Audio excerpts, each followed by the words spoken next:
তোমার নতুন নতুন সিনেমা আসছে। হ্যাঁ, নতুন সিনেমা আসছে, নারী চরিত্র বেজায় জটিল, খুবই রেলেভেন্ট সাবজেক্ট বলা যেতে পারে। আমি এই ধরনের ছবি কেন ভাবলাম জানো তো, আমি মাঝে অনেক মহান অভিনেতা হিসেবে নিজেকে প্রমাণ করার চেষ্টা করেছিলাম যে ছবিগুলো খুব একটা চলে।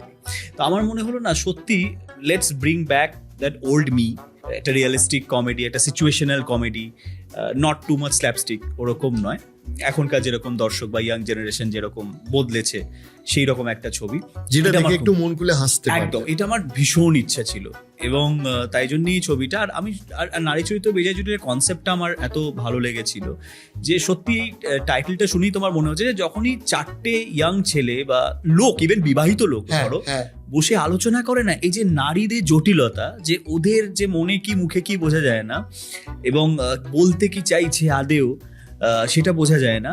এই যে কোথাও আমরা যেটা বয়েজ ডে আউট করবো বা নাইট আউট করবো, তার যে পারমিশনটা কোনো হাজব্যান্ড হয়তো তার ওয়াইফের থেকে নিচ্ছে বা কোনো বয়ফ্রেন্ড তার গার্লফ্রেন্ডের থেকে নিচ্ছে, সেটার উত্তরের মধ্যে যে কি লুকিয়ে আছে কেউ বুঝতে পারবে না।